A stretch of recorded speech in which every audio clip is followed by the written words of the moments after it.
you get a better answer from within, from yourself, and from actually looking at the facts of your current situation in your business.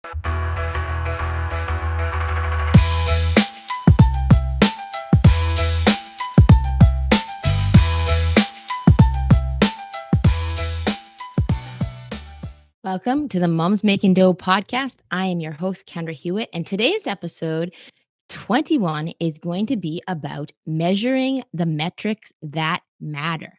And I'm going to teach you a framework today that is what I follow with all of my clients. But I also wanted to create this episode because this is something that I get a lot of questions about is like, hey, what do you track? What are the statistics? Now, let me be super upfront and clear. I am not a math and statistics person. It is not my forte. However, I started to really understand early in my business career that the simpler I could make the metrics I tracked, the easier it was for me to be consistent with it. So that's the framework that I'm going to teach you guys today that I work with, like I said, all of my clients on. And we do customize it a little bit. I'm going to talk a little bit about that as well. And I wanted to kind of give you a backstory behind why I chose to do this as this episode today is that I saw one of my clients yesterday, and she shared after 12 years in business, maybe even more, she had her biggest month ever after a few months of working with me. And she's such a huge, I'm so proud of her. And she's such a huge success story because this was someone that at the beginning, when we started talking about like, what do you measure? There are metrics, it was very little that she had tracked that she did on a consistent basis, which is, I find, a very common scenario with a lot of women entrepreneurs is that I don't want to say so much they avoid tracking metrics, but a lot of times people come to me with like this elaborate system of things that they need to track within their business, which in some scenarios that is the case. But what I find more often is that the simpler you can make your tracking of what measurements and what metrics you measure, and the more specific you make them to your personal business, the better your result will be in terms of consistency and actually being able to understand and interpret what they mean in terms of the growth of your business. So I'm going to go over, like I said, the couple that I start with right away. And I want to, like I said, be super, super clear is that when I work with someone, a lot of times people do not know these numbers unless they have typically worked with a coach or some of them if they own a franchise. I see this where they have very specific metrics that they report to because they bought a system.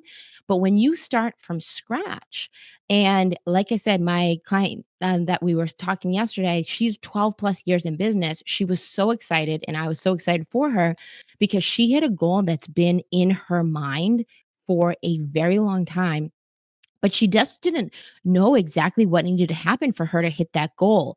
And as soon as she started paying more attention to the metrics that mattered to her, she started giving energy and shifting her energy of the vibration of her business. And we got to see the fruit of that result. So, a lot of times when I start to work with a client, I'll start with what are the facts of your business? Now, when we start about the facts, we separate the facts from the feelings. And I find that women entrepreneurs specifically, it's very easy for us to talk about our feelings about the facts, but not really, our brain doesn't work so naturally at deciphering the facts. And let me give you an example of facts versus feelings. Um, Feeling is, I feel like I'm not bringing in enough money. And then facts are, here's what I brought in last month. And there's a difference. And this is such a huge point that I really start to tread lightly with some of my newer clients is because there is a lot of belief system wrapped around not only our money and our finances, but also our business in how we do things. And that is the value of having coaching and accountability is it's going to start to ask you questions, not give you answers, but have start to get you asking better questions so that you get a better answer from within, from yourself, and from actually looking at the facts of your current situation in your business. And I always say our facts plus our feelings equal our fruit. And if we want to change our fruit, which is the result we want, then we need to really get really dialed into what are the current facts of our business. But a lot of us, myself included at times, I'm in this period of time with my personal finances where like I'm starting to look at some of the facts of like how we're spending money, what we're spending, and it's freaking uncomfortable because some of it I'm like, how did I get to this point? Or how did I keep spending this much money? Or is this something that is in alignment with what I actually want to be spending my money on? And or do I want to be putting someplace else? Do I want to be investing it? Just looking at really the opportunities that are presenting itself means I need to look at my facts first. So, facts is another way of saying what are our metrics and what do we measure. So, I'm going to give you the framework today. And the first thing that I always have clients look at the end of the month, we have a little template we use, which I am most likely going to include a version of in this episode. I'll give it to you guys for free.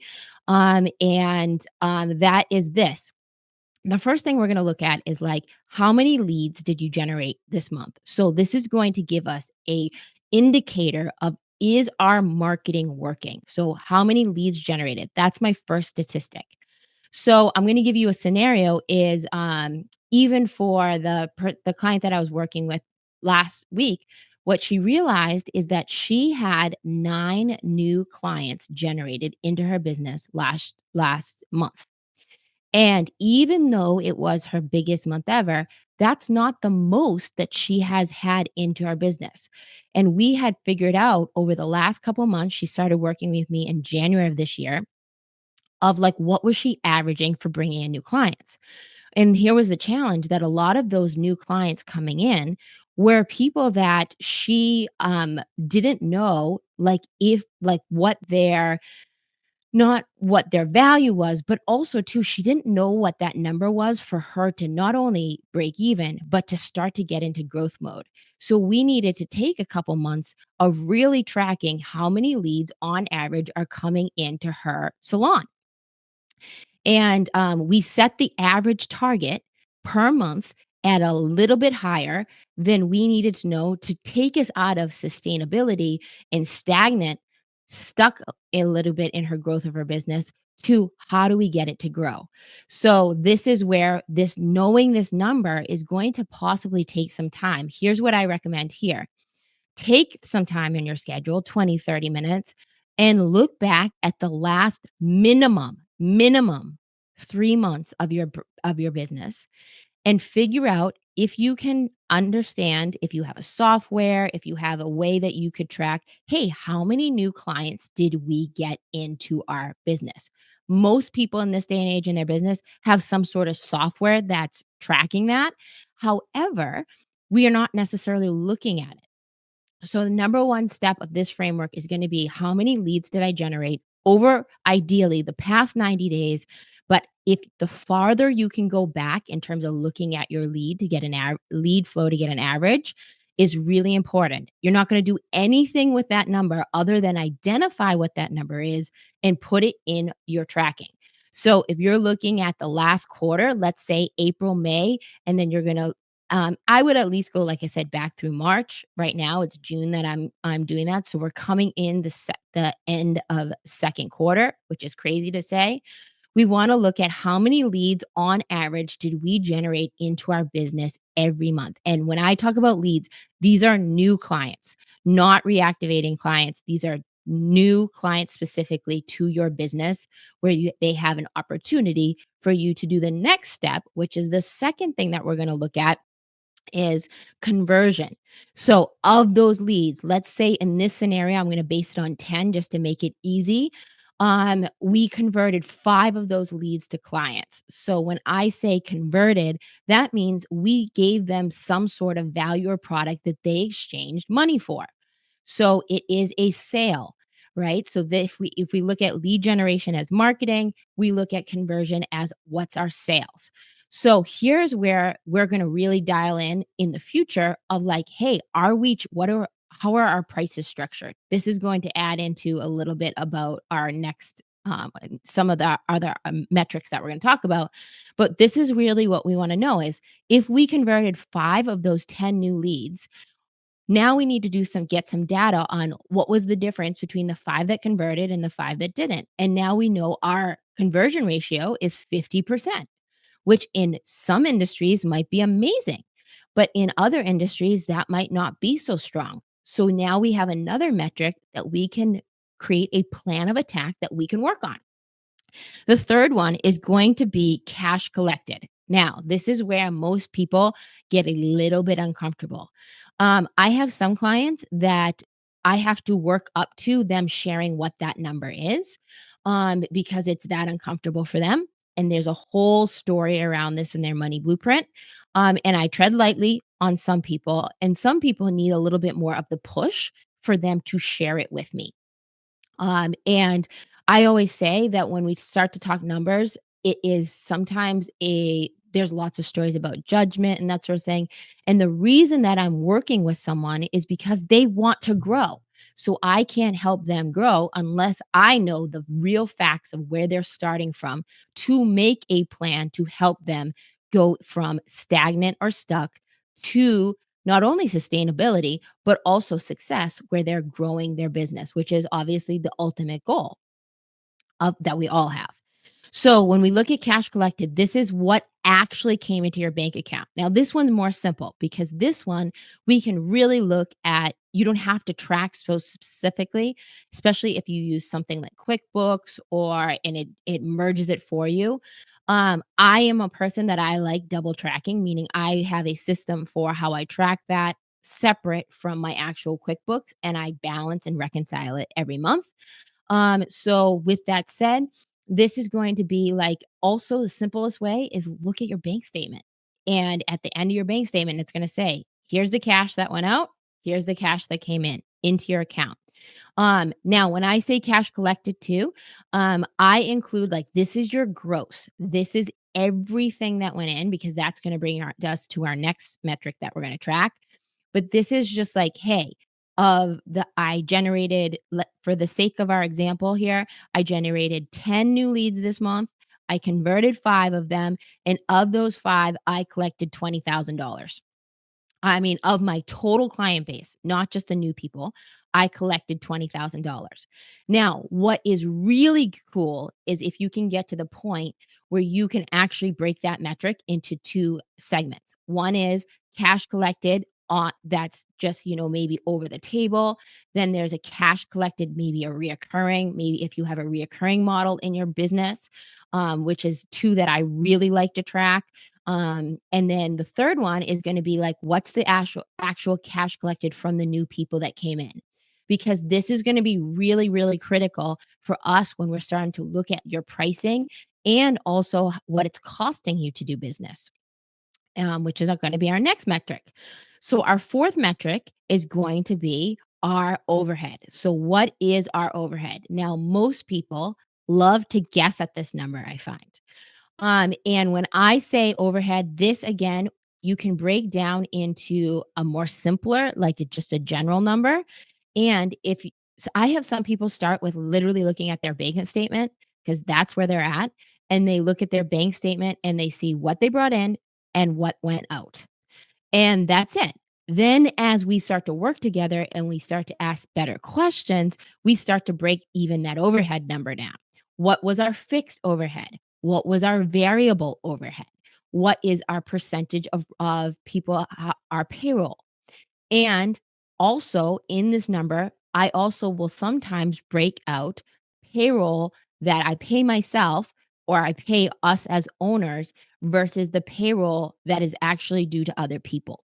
So an overhead is payroll that is due to other people, not myself, because that's going to get to the final, but by far the most important number, the number I love to talk about the most, which is your profit. And when we look at profit, I'm going to talk about 2 bonus numbers too. but those are a little bit more advanced. So, the profit model, we look at like, okay, if I take my cash collected and then minus my expenses, that is typically how most people say, here's what my profit is. And if you want to start to shift that, I love that profit first model where it's actually you reverse the formula and it's profit minus expenses equals equals cash flow. I love that. Um, is that you start to see is that like the typical business owner mindset that I find most people that come to work with me, they are unsure of what they pay themselves, B, not able to pay themselves, or C, they know they want to pay themselves more, but they have no idea what that number should be. So we need to start to have these metrics, like I said, metrics that matter to your specific business.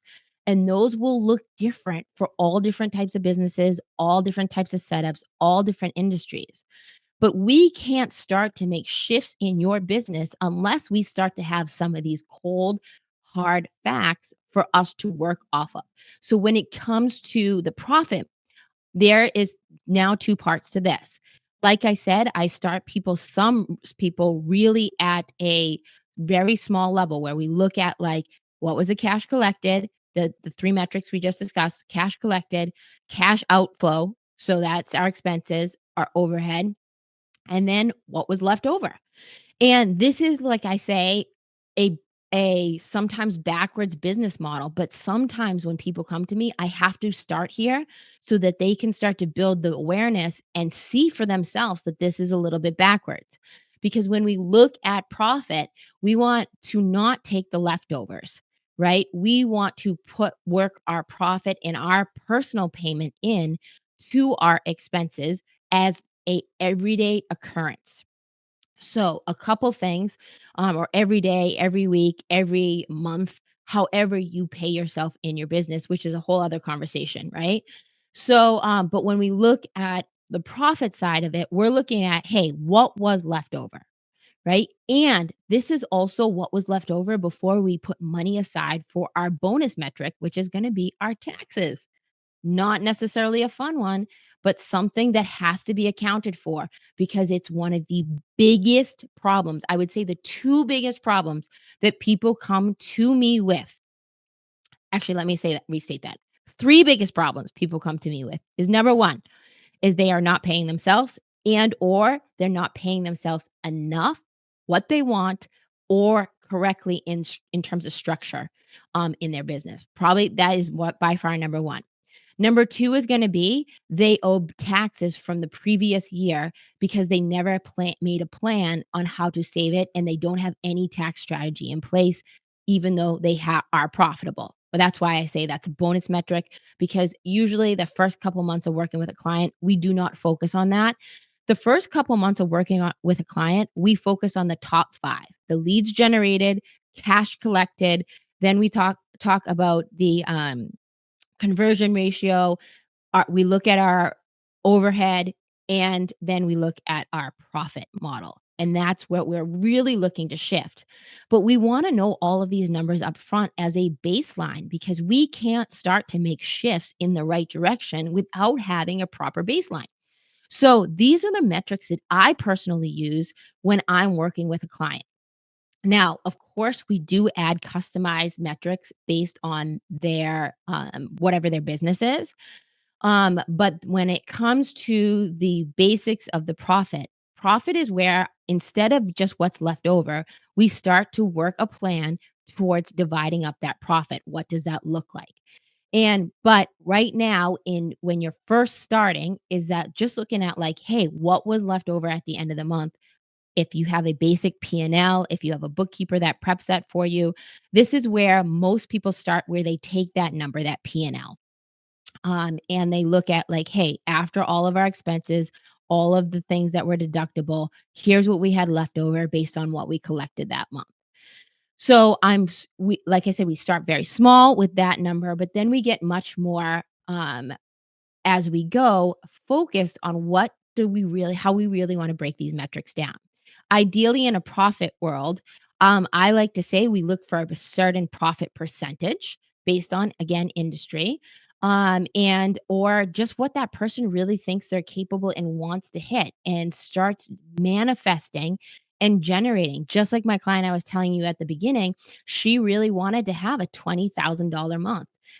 That was a huge win for her, and she has felt a whole new level of confidence and competence by now paying attention to the measurements of the metrics that actually matter. Then, like I said, we take that profit and we start to look at, like, hey, what of that profit, what can and what did we pay ourselves? um, versus what we want to pay ourselves. And then we start structure a plan from there. And then finally, like I said, with some bonus metrics, let's throw some bonuses in there. Those bonus metrics are going to be, like I said, the taxes. That's the one that's going to be no one wants to pay attention to, but we need to know what our profit is so we can start to plan for that. So it's not a surprise. I remember we ran our business like this for years, where it was always a surprise and I would bite off all my nails at tax time. Gonna be honest, we've had a really like a lot of stuff go on this year where I've had a lot more stress about doing our taxes this year just because there's a lot of moving parts. And there's a lot of things that I'm changing going forward because we're at a different level than we were in the past.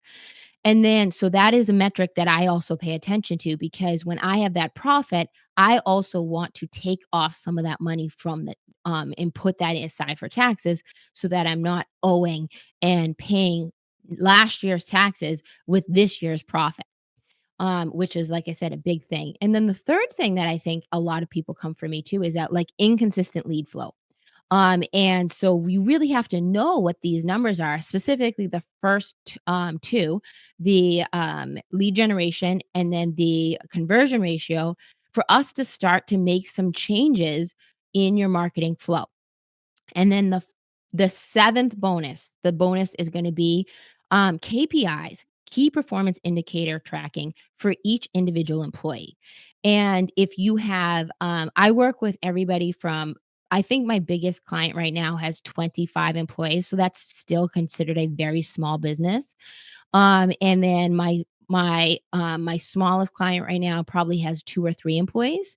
So just really thinking, right now is that, everyone is on a different level when it comes to team, and has different requirements for team, and that where is where we get a little bit more specific and strategic about, like, what are the key performance indicators, and what I like to teach here, and this is, like I said, gonna be a whole episode for another day, key performance indicators on staff, is that just like we have specific measurements of metrics that matter in our business, we want to have the same for our team because we want our team to be vested in the growth of your business. So that means they need to be responsible for one key metric. They need to be able to report that metric to you in a consistent way because we want to know, are they growing? And I'll give you an example. In our practice, chiropractic practice, we have an associate doctor, and our associate doctor, he has a couple key metrics, key performance indicators that he tracks every week. How many new patients he saw, how many active patients he adjusted, how many people he converted. Those are basically his three. And then we have other ones like, what is his retention? How often is a patient coming to see him, and how long is he retaining that patient? And then also, what is his dropout rate? We need to know those 5 things. Those are his 5 KPIs that we look at on a consistent basis because we measure them, we know if there's a problem, we know what to adjust based on the KPI that is being challenged. So just really looking at, that's just an example of a KPI for a specific employee. You might have a hairdresser that works for you, and her KPI might be new clients in because maybe she gets paid differently on referrals versus the people that are given to her on her schedule. Maybe it's what is she actually bringing in? This is a huge number of a KPI for each employee because each employee, if they're paying, should be having a number that's attached to what they're generating and or maintaining for business. So, again, I don't want to get off on that because I could go on for that for days, but this is another key performance indicator. And this is another metric that I will talk about on another day. But just to give you an idea and just in a recap of when what's really important about measuring is that you are measuring some metrics in your business, at the very least, the ones that I talked about in the basic framework, your leads generated, sales converted, cash collected, overhead or cash output, cash outlay, I call often. And then finally, your profit. And when we talk about your profit, that's also when we really start to look at what did you pay yourself, because that is a metric that should matter. That's why you started your business in the first place, was for most likely you to have financial freedom, but also so you could have time freedom and how you could fulfill a need that was in your marketplace. And allow you to live on purpose. That's the goal of Moms Making Dough, is to teach you the tools, techniques, and tips you need to actually build a profitable and a purposeful business. So thank you so much for joining us at Moms Making Dough.